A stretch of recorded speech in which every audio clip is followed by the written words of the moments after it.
जो हृदय में कामनाएं भी रखते हैं भोगों की, यदि वो मेरी बात पर श्रद्धा कर ले कि एकमात्र नाम जप पर ध्यान दे, सारी कामनाओं की पूर्ति हो जाएगी। पहले नाम जप तुम्हारे दुख को प्रदान करने वाले पापों को भस्म करेगा।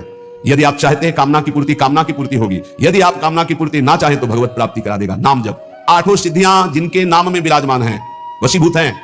आप राधा राधा राधा राधा नाम जप करके देखो, आप देख लो, मान लो हमारी बात, जो चाहोगे प्राप्त हो जाएगा।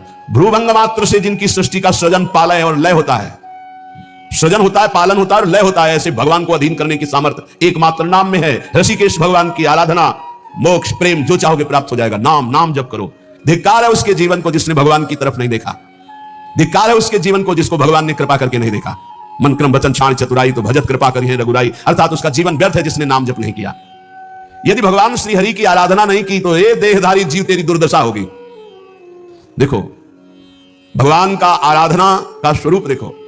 विभीषण जी अपमानित किए जा रहे हैं दरबार में, और भगवान के शरण में जाते हैं तो उसी दरबार के अधिपति लंकाधिपति बनकर बैठ जाते हैं। जो संपत्ति शिव राम नहीं दीन दिए दसमात, सोई संपदा विभीषण सकुच दीन रघुनाथ। कैसे कृपालु हमारे प्रभु श्री हरि है। जो देहधारी भगवान का भजन नहीं करता, दुर्गति ही दुर्गति है, पक्का दुर्गति है।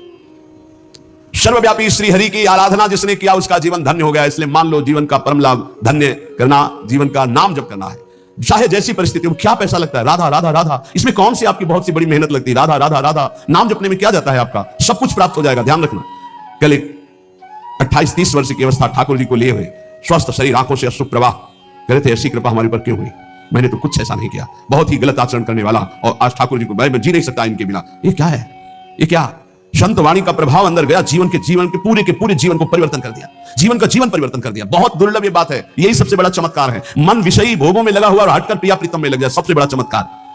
तुम्हें सुंदर रूप चाहिए, आराधना करो, नाम जप करो, बड़े सुंदर हो जाओगे। देखो सुंदरता किसे कहते हैं? हृदय के आकर्षण को सुंदरता कहते हैं। सबके हृदयों को आकर्षण कर ले उसे सुंदर कहते हैं। जैसे मान लो स्त्री स्वरूप सुंदर है तो पुरुष स्वरूप को आकर्षण कामी पुरुष को कर सकता है, सबके नहीं। या पुरुष स्वरूप बड़ा सुंदर है तो कामिनी के हृदय को आकर्षण कर सकता है। लेकिन भक्त का ऐसा स्वरूप जागृत होता है, स्त्री पुरुष वयोवृद्ध दुष्ट पुण्यात्मा पापात्मा महात्मा सब आकर्षित होते हैं। क्यों? क्योंकि उसके अंदर दैवी संपदा भागवतिक सद्गुण जागृत हो जाते हैं। इसे सुंदरता कहते हैं। हजारों लाखों लोग देखना चाहते हैं। क्या देखना चाहते हैं? सुंदरता। कौन सी सुंदरता? भागवतिक। वो पाउडर वाली सुंदरता नहीं, वो भाव बनाने वाली सुंदरता नहीं, वो भगवान नाम की सुंदरता, भगवत भाव की सुंदरता, भगवत भक्ति की सुंदरता। यानी रूप मारोग्य मर्थाश्रम। अगर रूप चाहिए तो हरि की आराधना करो, और आरोग्यता चाहिए तो हरि की आराधना करो। बोले आप कैसे नहीं आराधना कर रहे? क्या आरोग्यता? तो हम रोगी नहीं है। रोगी मकान में तो रहते हैं लेकिन हम रोगी नहीं है। ना हम कभी रोगी थे, ना रोगी है, ना कभी रोगी रहेंगे। ना हम योगी है, ना रोगी है। रोगी मकान में रह रहे हैं, ये मकान रोगी। तो सबके रोगी हैं। काम के रोगी, क्रोध के रोगी, लोभ के, ना जाने कितने विकारों के। यहां तो किडनी के रोगी है, न जाने कितने मिडनी के रोगी हैं। दिमाग खराब है विषयों में। यहां हम स्वस्थ हैं, स्वस्थ हैं। कोई ये मत समझना कि प्रेमानंद रोगी होता है। प्रेमानंद एक ही बात का रोगी होता है, प्रेम का, और किसी बात का रोगी नहीं होता। ये शरीर है, किसी का स्वस्थ नहीं है। जो शरीर में स्थित पुष्ट भी दिखाई दे रहे वो स्वस्थ नहीं है। मृत्यु के भय से भयभीत, काम क्रोध लोभ रोग से ग्रसित है। स्वस्थ वही है जो परमात्मा में स्थित है, भगवत भाव में स्थित है। ऐसा आरोग्यता प्रभु देते हैं कि भवरोगी नष्ट हो जाता है तो और रोगों की क्या बात? भवरोगी नष्ट हो गया तो और रोगों की बात क्या? अर्थास्य, अर्थ मानवता संपत्ति। इतनी बड़ी संपत्ति मिली है कि ब्रह्मा के पास भी नहीं है। कुंज महल की टहल सुख, दंपति संपत्ति पाई है, जैसे रूप लाल हित प्रीति सो जो 84 गाई है। हमें संपत्ति मिल गई, दंपति प्रिया प्रीतम। आपको बोले रूप मारोग्य मर्थास्य भोगास्य वालुसंगिकान। बोले अद्भुत भोग की प्राप्ति। कौन सा भोग? बोले प्रिया प्रीतम की रस केली के दर्शन का भोग। जो हरि का ध्यान करने वाले हैं उनको रूप मिलता है, आरोग्यता मिलती है, संपत्ति मिलती है, भोग मिलता है, और ददाति भगवान नित्य अपवर्ग अर्थात मोक्ष सुख, नित्य सुख से प्रदान कर देते हैं। यदि एक क्षण भी ऐसी स्थिति हो जाए कि शरीर का भाव भूल जाए और भगवदाकार वृत्ति एक क्षण भी, तो इतना महान हो जाता है कि जन्म जन्मांतरों के सारे पाप नष्ट हो जाते हैं, और वो पंक्ति के पंक्ति को निष्पाप कर सकता है। अगर एक क्षण भी, एक निमिष भी, इतने देर के लिए यदि तन्मय हो गया प्रिया प्रीतम में, प्रभु में, एक निमिष भर के लिए शरीर को भूल गया, उसमें इतनी सामर्थ्य। तभी तो एक बार गुरुदेव भगवान ने कहा था, रसिक जन जो 5 मिनट में भजन कर लेते हैं, साधक 24 घंटे उतना भजन नहीं कर सकता। 5 मिनट में, वो यही जो यहां लिखा है कि निमिष में। भूयस तपस्वी भवत, उससे बड़ा कोई तपस्वी भूमंडल पे नहीं जो एक पल के लिए भगवान में डूब गया। डूबना, हम तो कहते डूबते क्या है, तो उठा के फेंक दिया जाता है प्रेम समुद्र में। ऐसी कृपालुता यहां की सखियों की है।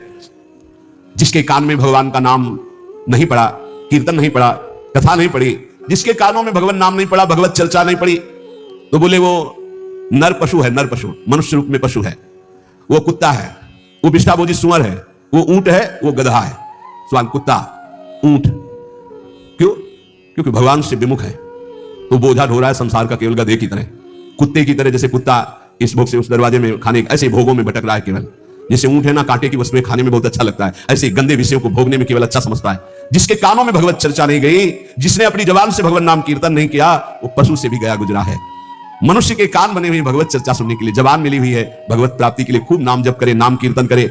इसलिए मेरी बात मानो, पाए पर जाओ भगवान के, अर्थात भगवान की शरण में हो जाओ, सारी सिद्धियां अपने आप आ जाती है शरणागत के हृदय में। ये बात मान लो, तुम्हारे किए नहीं होगा, प्रभु की शरण में हो जाओ। भगवान का तुम्हारे हृदय में डर हो गया कि सर्वत्र भगवान मुझे देख रहे हैं, मैं कहां पाप करूं, कोई जगह ऐसी नहीं जहां मुझे भगवान नहीं देख रहे। तो बोले अगर ये प्रभु का डर आ गया और प्रभु की शरण में हो गए तो हार भी जाओगे तो जिता देंगे भगवान, हार भी जाओगे तो जिता देंगे। तुलसी निरुपति राम को भय हारे हो जीत, हार भी गए तो जीत जाओगे। इनका स्वभाव है जन अवगुण प्रभु मान न काऊ, दीन बंधुवती मृदुल स्वभाव। ऐसा स्वभाव कि एक बार शरण में हो गए तो तुम्हारा नाश नहीं होने देंगे, चाहे जितना पतित हो जाओ, वो तुम्हारा उद्धार करके ही छोड़ेंगे। पतित पावन है। समस्त साधना का फल है प्रभु के नाम में प्रेम हो जाए, प्रभु के चरणों में प्रेम हो जाए। मैं तुम्हें सब शास्त्रों का निश्चित सिद्धांत बता रहा हूं, मेरी बात झूठ मत मानना। जो हरि का भजन करते हैं वो समस्त दुखों से, भवसागर से पार हो जाते हैं। और हरि का भजन उसी के हृदय में होता है जो हरिजनों से प्रीति करता है, हरि भक्तों से प्रीति करता है। भगवान ने भी श्री अर्जुन जी को जब बताया कि द्रव्य यज्ञ, स्वाध्याय यज्ञ, ब्रह्म यज्ञ, भगवद अर्पण यज्ञ, ये सब यज्ञ हैं। इन श्रेयान द्रव्य मयाद यज्ञास ज्ञान यज्ञ परंतप सर्वम कर्माखिलम पार्थ ज्ञाने परिसमाप्तये। अर्जुन, जितनी भी मैंने यज्ञ वर्णन की, द्रव्यमय यज्ञों से ज्ञान यज्ञ श्रेष्ठ है, क्योंकि ज्ञान यज्ञ में सब कर्म भस्म हो जाते हैं और जीव जीवन मुक्त हो जाता है। ज्ञान यज्ञ में एक होता है कृपा से ज्ञान की प्राप्ति होना, एक होता है साधन से ज्ञान की प्राप्ति होना। जब साधन से ज्ञान की प्राप्ति को होता है तो साधन चतुष्टय अगर नहीं है तो अज्ञानी है, चाहे जितना ज्ञान वर्णन कर रहा हो। पहला साधन चतुष्टय है विवेक, दूसरा है वैराग्य, और तीसरे में 6 साधन है, इसे षट संपत्ति कहते हैं। सम दम श्रद्धा उपरति तितिक्षा और समाधान, और चौथा है मुमुक्षुता। ये 4 बातें होने पर ही वो ज्ञान मार्ग का अधिकारी हो सकता है। विवेक कहते हैं जिसके अंदर सत असत का ज्ञान हो। सत्य क्या है और असत क्या है। तो वेद कहता है ब्रह्म सत्यम जगन मिथ्या, पूरा संसार झूठा है। सत्य है इसमें तो केवल ब्रह्म है, अन्यथा नहीं। जैसे भगवान शंकर कह रहे उमा कहूं मैं अनुभव अपना, सत हरिभजन और जगत सब सपना, सपने की तरह मिथ्या। जैसे स्वप्न में कुछ भी सत्य नहीं होता, ये जगने पर पता चलता है, ऐसे ही संसार में भगवान के सिवा कुछ सत्य नहीं है। ये तब पता चलेगा जब तुम्हारे अंदर ज्ञान प्राप्त हो जाएगा, ज्ञान जागृत होगा। पहला विवेक, सत असत का ज्ञान हो जाना, इसे विवेक कहते हैं। दूसरा है वैराग्य। वैराग्य का तात्पर्य है लोक परलोक के समस्त भोगों से भोगने की इच्छा का त्याग, भोग में सुख बुद्धि का त्याग, समीप भोग होने पर भोगने की न इच्छा होना, इसे वैराग्य कहते हैं। अब षट संपत्ति का वर्णन, बोले षट संपत्ति में सम, मन को इंद्रियों के विषयों से हटाकर अपने लक्ष्य में लगाना, उसे सम कहते हैं। और इंद्रियों को विषयों से हटा करके लक्ष्य पर स्थित कर देना, उसे दम कहते हैं। इंद्रिय और मन पर विजय प्राप्त करने को समदम कहते हैं। सम और दम। फिर श्रद्धा, शास्त्र और गुरु के वचनों में बिल्कुल ज्यों का त्यों विश्वास हो जाना, उसे श्रद्धा कहते हैं। फिर उपरति, उपरति कहते हैं जैसे हमारे अंदर भोगने की इच्छा है पर मैं भोगूंगा नहीं क्योंकि भगवत प्राप्ति करनी, इसे कहते हैं त्याग। भोग सामग्री है पर भोगने की इच्छा ही नहीं, इसे कहते हैं वैराग्य। पर कोई भोग सामग्री है ऐसा बोध ही न रह जाना, इसे उपरति कहते हैं। ज्ञान प्राप्ति के लिए त्याग वैराग्य से बढ़कर उपरति की आवश्यकता है। उपरति, वृत्तियों का किंचन मात्र भी कोई भोग है ऐसा ज्ञान न रह जाना, उपरति कहते हैं। भोग है ऐसा ज्ञान ही न रह जाना। और तितिक्षा, सर्दी गर्मी मान अपमान निंदा स्तुति, इन सबको समान भाव से सह जाना, तितिक्षा कहते हैं। और समाधान, चित्त का शंका रहित होकर परमात्मा तत्व में स्थित होने का नाम समाधान है। चित्त का समाधान हो जाना, कोई प्रश्न नहीं, कोई शंका नहीं। और चौथा है मुमुक्षुता, अब मैं मुक्त होना चाहता हूं, मुझे संसार से मुक्त होना। ये 4 हो और फिर उसे किसी महापुरुष का संग मिले तो भगवान कह रहे अब उस उपासक को जो मुमुक्षु है, जो संसार से मुक्त हो जाना चाहता है, उस संत के पास जाए। भगवान की कृपा से संतों का परिचय मिल जाता है। जब किसी महापुरुष के समीप जाए तो पहली बात यह समझ ले कि तुम्हारी श्रद्धा से ही कल्याण होने वाला है। उनके समीप तुम्हारी जितनी जोर की श्रद्धा उन पर होगी उतना ही आपके ऊपर प्रभाव पड़ेगा। श्रद्धा की कमी होने के कारण संत के पास जाने पर भी महापुरुष जो उसे उपदेश दे रहे हैं वो अपना कल्याण नहीं कर पाएगा। अगर श्रद्धा जोर की है